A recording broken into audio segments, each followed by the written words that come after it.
Bien, bonjour à tous, bonjour à toutes et bonjour aux enfants et bonjour André Brunner, Bonjour. qui est aujourd'hui le personnage qui nous reçoit. Je n'ai pas dit qu'on reçoit parce que là on est à La Rochelle, une de nos villes étapes, et André Brunner est un doux rêveur, si on peut appeler ça. Il va nous raconter un peu son histoire et c'est quelqu'un qui a fait son rêve de gosse. On peut résumer un petit peu la situation en allant en 1993, tout au-dessus de l'Argentine, tout en dessous d'Ushuaia. Et on va un petit peu parler de cette première expérience en 93, où là vous arrivez sur une terre, comme on dit, une terre inconnue, peuplée de 2 ou 3 personnes, de 2 ou 3 militaires argentins. Inhospitalière. Inhospitalière, voilà. Alors qu'est-ce qui s'est passé en 1993 ? 1993, j'ai des amis qui font du charter sur Ushuaia. Moi, je fais beaucoup de compétitions de bateaux à l'époque. Je suis sur les bateaux de course, je travaille avec Fleury Michon, avec Philippe Poupon sur les Fleury Michon. C'est une époque où on court pas beaucoup. Au mois de décembre, il n'y a pas de course transocéanique. Donc je vais retrouver des amis qui font du charter sur Ushuaia. Et en décembre, là-bas, c'est l'été, si on peut Voilà, appeler ça comme ça. Petit point de détail. Non, mais c'est pire l'hiver quand même. et voilà, et ils partent en charter sur Ushuaia. À bord, il y a le livre du phare du bout du monde de Jules Verne. Et puis comme on part sur l'île, voilà, on regarde le livre et on se dit tiens, ça serait intéressant de suivre la description qu'en fait Jules Verne pour voir où ça nous emmène. Voilà. Ça part de là l'histoire. Et là, vous débarquez donc en 1993.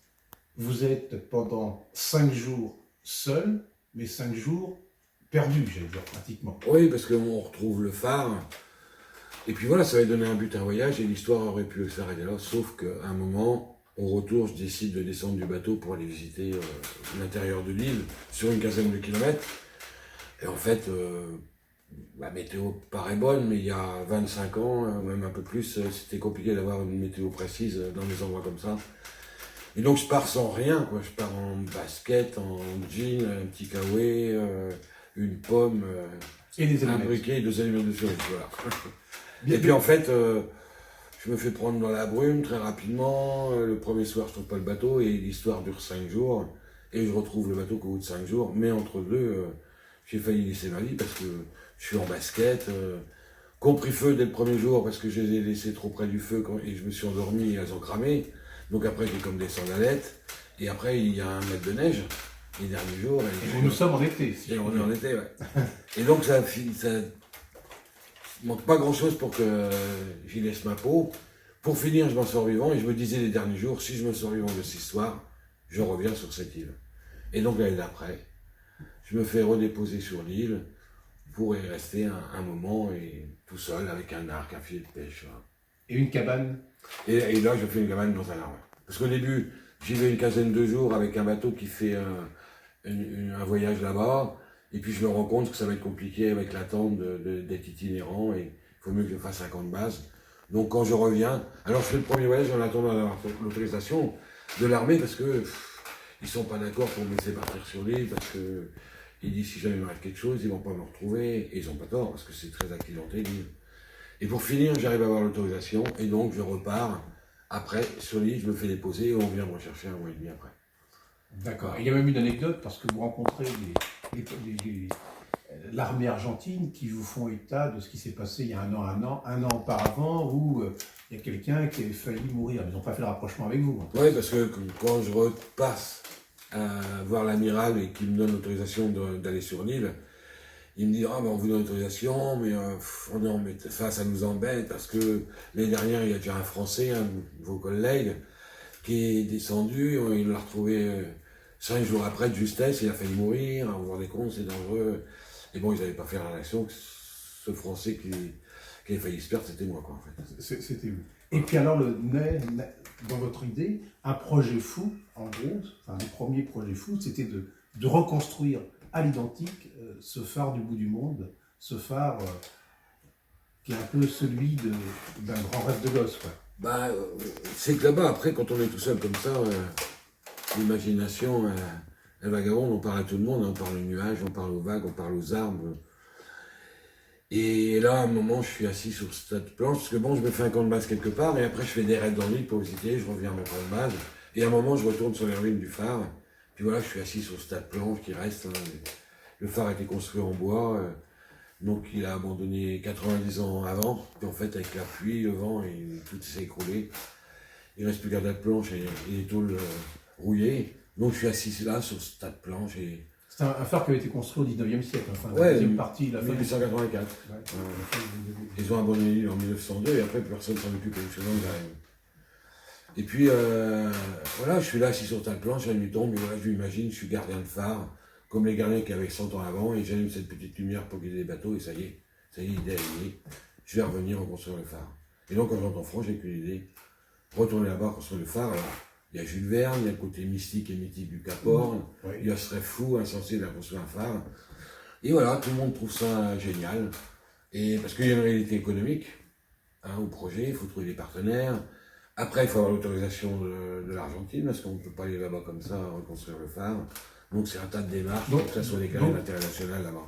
Donc dans les années 96-97, juste après votre retour, vous tirez un petit peu les sonnettes, vous allez frapper aux portes pour trouver des partenaires avec vous, et puis aussi trouver des entreprises pour construire, entre guillemets, je vais dire bénévolement, ou une partie bénévolement, tout ce phare. Non, c'est pas une partie, moi je cherche des partenaires, c'est pour avoir tout. Pour qu'on puisse construire le phare, parce que nous, l'association, alors on a quand même 1500 adhérents à l'époque. D'accord. Qui sont quand même adhérents, donc qui ramènent un petit peu de sous à l'association. Mais non, mais ça coûte quand même pas mal d'argent, il faut trouver des partenaires. Donc on trouve des gens qui nous donnent le bois, des gens qui nous donnent le zinc, des gens qui nous transportent le phare, on nous donne un container, on nous transporte de France à Ushuaia. En passant par le Havre. Ouais, voilà. On a besoin d'un camion pour les containers du Havre, on l'emmène, on a besoin d'une grue pour mettre le container sur le camion. Et voilà, tout se fait comme ça. Et en gros, il y a une cinquantaine d'entreprises. Mais c'est bien, moi je préférais monter le projet comme ça que d'avoir un gros partenaire que je nommerais pas, mais qui aurait donné une somme d'argent, et c'était plus intéressant d'emmener plein d'entreprises en fait.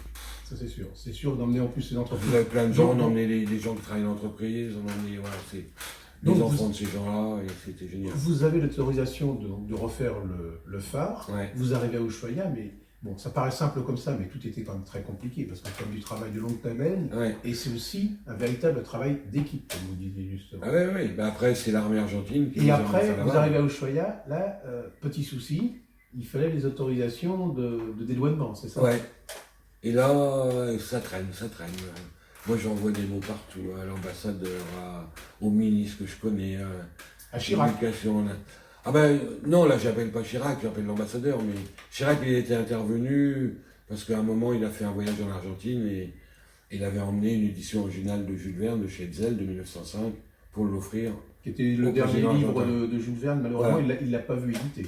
Non. Il n'a pas s'appeler comme ça au départ en plus. Non, après il a changé de nom. Ouais, donc pour s'appeler Le phare du bout du monde. Le phare du bout du monde.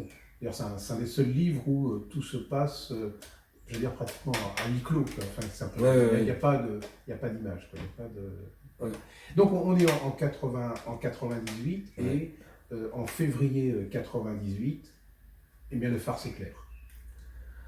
Oui, on repart. Alors l'idée c'est de monter quand même l'expédition comme ça se faisait au temps du siècle des Lumières, où il y a une époque où il n'y a pas de caméra, pas d'appareil photo, et où on emmène sur les bateaux à cette époque-là des artistes qui vont traduire ce qu'ils rencontrent, aussi bien dessiner la plante, dessiner les animaux, faire des tableaux ou comment s'inspirer de la musique qu'ils entendent pour l'écrire. Et donc moi j'emmène un peintre, un illustrateur, un compositeur de musique, un photographe. Moi je filme, et puis après il y a les artisans du bois et du zinc. Et on est une dizaine à partir là-bas, reconstruire le phare. Et le premier scintillement, donc c'est en février 1998. Ouais. Le 26. Le 26 février. 98. Et là on donne les clés du phare à la marine argentine sur l'île. Ils viennent à la fin nous rechercher avec l'amiral de la base de Ushuaia, le responsable des phares et balises argentins, un membre du gouvernement de la Terre de Feu, un membre de la mairie, et tout ce monde-là arrive pour nous récupérer sur l'île, et nous, on leur donne symboliquement la clé du phare. Et voilà. L'association est un énormément d'émotions pour vous. Ah bah oui, c'est énorme, parce que déjà, il y a tout ce travail à 10, on a fini cette histoire-là. Alors c'est un mélange d'euphorie et puis de tristesse, parce que c'est toujours un peu triste on a l'impression que c'est un peu de vide derrière, parce qu'on est tellement pris dans cette histoire. Vous devez dire, mais qu'est-ce qui va devenir? Comment ça va se passer? Non, c'est plus par rapport à moi, c'est dire qu'est-ce que je vais faire maintenant, quoi. Parce que ça a tellement été vivant, ça m'a pris tellement de temps dans ma vie entre 93 et 2000, c'est-à-dire 7 ans quand même, c'est pas rien. Et que d'un seul coup, hop, le phare est fait. Et là, on n'est pas encore à l'an 2000. Ouais, on n'est pas encore à l'an 2000. On est en Mais là, 97, celui-là, il est fini et vous avez important. Et vous avez encore une autre idée, c'est Ouais. qu'en 97 ou 96, je ne sais pas, vous décidez de faire une réplique identique à La Rochelle, ouais. à La Rochelle. Et c'est ce qui va voir le jour quelques années après, avec un objectif, c'était de le faire, qu'il soit terminé pour le 1er janvier, au passage, à l'an 2000. Ouais. Bah oui, parce que La Rochelle, ça a été un port où beaucoup de bateaux sont partis pour découvrir le monde. Et moi, je trouve que cette aventure, il fallait qu'on associe La Rochelle autrement que par une subvention. Et donc, à l'Institut de La Rochelle, il y avait quand même un haut fond qui était balisé par un poteau en bois, qui n'était pas en blanc. Une balise, tout simplement. Voilà, qu'on voyait pas de nuit. Et il y avait toujours un ou deux bateaux qui se mettaient là sur les cailloux de temps en temps. Et voilà, on a proposé à la ville en disant, ben voilà, pourquoi on ne mettrait pas le même phare qu'on va faire sur les États, on ne mettrait pas à la place de ce poteau, on mettrait sur pilotis puisqu'il est dans l'eau. Et on l'allumerait symboliquement le 1er janvier 2000 avec un message de partage, de découverte et de tolérance. Et voilà, et la ville a trouvé, là en plus on est tombé au moment puisque tout le monde cherchait un projet pour le passage du siècle, aussi bien à La Rochelle qu'en France que dans le monde entier, c'était vraiment le moment... le gros morceau de la ville de La Rochelle. Ouais, voilà. Et puis il y avait ce côté symbolique de la lumière, c'était très symbolique de dire, premier jour du siècle, on va allumer une lumière à La Rochelle. C'était un phénomène sensationnel. Voilà. Malheureusement, il y a eu la tempête. Ah oui, il y a eu cette fameuse tempête. En décembre 99, voilà. Je crois que ceux qui avaient un certain âge à l'époque s'en souviennent encore. C'était quand même phénoménal à La Rochelle, surtout parce que c'est une tempête qui a traversé toute la France. Mais là, tout a été annulé, puisque moi j'étais même parti sur l'île des États. J'avais trouvé un partenaire, parce que ça coûtait quand même assez cher. Et l'idée c'était de faire un duplex depuis les États avec La Rochelle, pour que on voit les deux phares au même moment sur les écrans, à la télé, parce que le France 3 était dans l'histoire. Et puis en fait, nous on était là-bas sur l'île et je commence à appeler. Nous on est au courant de rien de cette tempête. Et j'appelle France 3 parce qu'on avait un téléphone par satellite. À l'époque, il n'y en avait pas beaucoup, mais on en avait un. C'est le sponsor qu'on avait, on avait un. Et donc j'appelle France 3, je dis bah voilà, on est prêt, on peut faire les essais. Et voilà, il me dit non, il y a eu une tempête à La Rochelle, tout est annulé et tout. Alors je lui dis non, arrête. Je croyais qu'il plaisantait, quoi. Mais en fait, non, il y avait réellement une tempête et donc rien ne s'est fait. Et c'est quelques semaines plus tard que le phare de La Rochelle a scintillé pour la première fois. Voilà, donc il y a eu une inauguration en février et après il y a eu une grosse fête sur la plage en juin.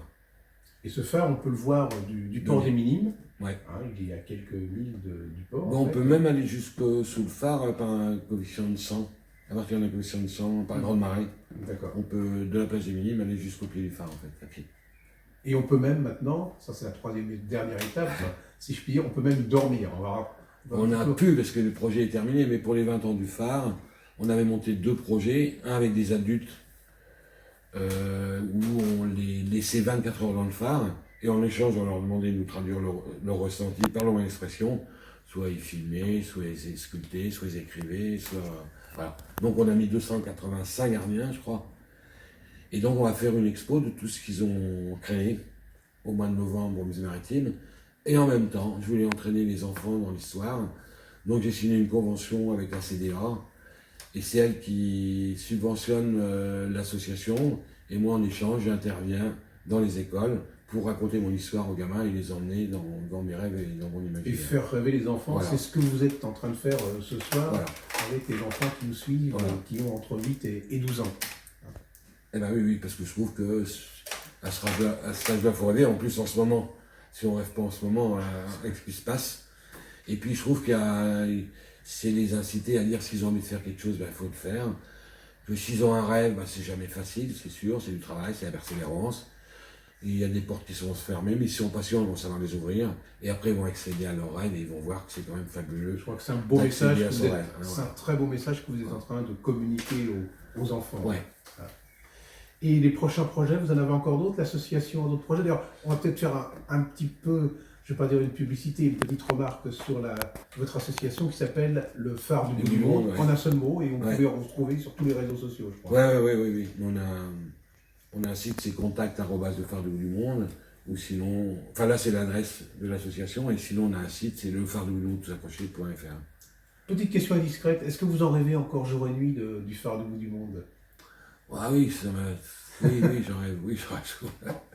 Mais j'aimerais bien retourner aujourd'hui dans le phare, parce qu'aujourd'hui l'armée argentine y va tous les 45 jours, et j'aimerais bien qu'ils me redéposent dans le phare pour y rester 45 jours. Hein. Ben, c'est tout ce qu'on vous souhaite. Hein. C'est réalisable ou pas? Non, pas forcément. Ouais, mais aujourd'hui, hein, c'est une réserve naturelle.